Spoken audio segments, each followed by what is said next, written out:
मराठा आंदोलकांना पोलिसांनी ताब्यात घेतलंय। देवेंद्र फडणवीस आणि शरद पवार यांच्या घराबाहेर हे आंदोलन करणार होते। नेत्यांनी आरक्षणावर भूमिका स्पष्ट करावी अशी मागणी ते करणार होते, मात्र त्यापूर्वीच पोलिसांनी धरपकड केली आहे।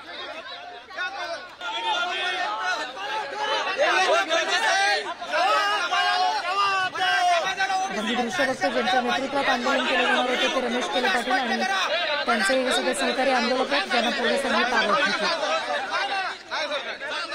अगदी काही वेळापूर्वीची दृश्य आहेत।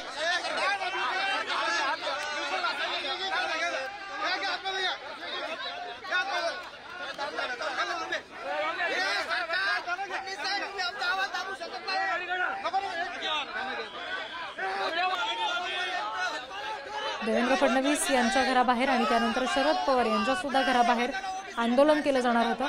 आरक्षणाबाबतची आपली भूमिका स्पष्ट करावी अशी मागणी हे सगळे आंदोलनकर्ते करणार होते आणि त्यापूर्वीच या सगळ्या आंदोलकांना ताब्यात घेतलेलं आहे पोलिसांनी।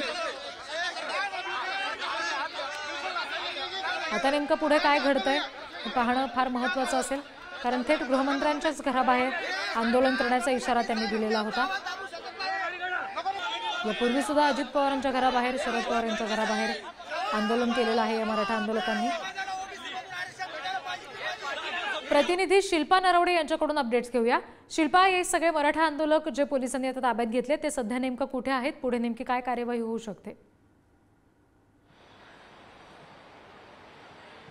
रिद्धी, आज रमेश केरे पाटील आणि त्यांच्यासह इतर मराठा बांधव असतील ते फडणवीसांच्या बंगल्यावर चालले होते। जवाब तो त्यांचं हे आंदोलन होतं आणि त्यांना फडणवीसांची मराठा आरक्षणावर नेमकी भूमिका काय आहे हे स्पष्ट मत जाणून घ्यायचं होतं। त्यासाठी हे आंदोलक देवेंद्र फडणवीस यांच्या बंगल्याच्या दिशेने निघाले होते, मात्र गिरगाव चौपाटी इथे त्यांचा ताफा अडवण्यात आला आणि रमेश केरे पाटील यांच्यासह मराठा बांधव पदाधिकारी कार्यकर्ते जे होते त्यांना पोलिसांनी ताब्यात घेतलं आहे आणि त्यांना पोलिसांनी ताब्यात घेतलं असून आता इथून पुढची भूमिका काय असेल ते स्पष्ट होईल।